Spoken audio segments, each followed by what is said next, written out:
Allora, l'anno scorso ai bagni Vianello, che li gestivi tu, Claudio, giusto? Sì. Abbiamo inaugurato perché insomma abbiamo ripreso subito il percorso per disabili, tutte le giostre, che ha avuto anche un grandissimo riscontro anche di attenzione per quanto riguarda, diciamo, il pubblico che segue Pioggia Azzurra, ma anche, diciamo, la gente che è venuta in pratica. Evidentemente non vi siete voluti fermare e quest'anno c'è un'altra novità. C'è un'altra novità, che è il risciò per portare le carrozzine. Quindi questo servizio è un servizio sempre per le persone con disabilità. È valido per tutti i nostri associati oppure chi ci fa domanda, non è precluso a nessuno. Quindi praticamente sarà stazionato in Diciamo che la base di partenza è questa l'associazione, dopo verrà dato ai vari gestori nelle spiagge, perché non c'è solo spiaggia Vianello come spiaggia inclusiva, sono tutte le spiagge sottomarine. C'è chi c'è la carrozzina, chi ha il percorso, tutti quanti si impegnano per cercare tutti quanti. Su delle poche parole. Vabbè, è efficiente, efficace. Deve integrare. Allora, come ha detto Claudio, giustamente tutte le spiagge di Chioggia sono inclusive, nel senso che hanno tutte quelle attrezzature che servono per, appunto, per le disabilità.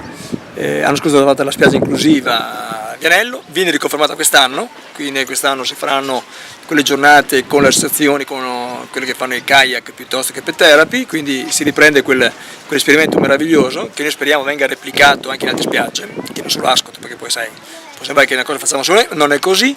Quest'anno abbiamo detto, ma perché, visto che c'è un problema di mobilità, e forse che è venuto in difficoltà l'amministrazione che si parla ma non vediamo pista ciclabile, ha fatto questa scelta di comprare questo eco risciò, che appunto è una cosa dedicata ai nostri associati chiaramente, che come sai abbiamo anche un paio di alberghi, abbiamo dei campeggi, quindi chi ha questa esigenza di voler portare a fare un giro per la città, chi ha problemi motori, ecco, questo può essere una cosa che aiuta. E la prima, tu sai che noi iniziamo, non sarà certamente l'ultima, ovviamente cosa lamentiamo? Che poi uno quando girerà con questa eco-show lo vedrà, l'ho detto prima, c'è una mancanza di piste ciclabili, quelle poche che ci sono, devo dire, al di là del colore per terra, hanno anche le buche e quindi non vanno bene. Quindi, ecco. Però noi per il turismo inclusivo ci siamo, noi siamo stati i primi a Chioggia, Andrea, a fare certe iniziative in spiaggia, e probabilmente non le pubblicizziamo mai in maniera adeguata,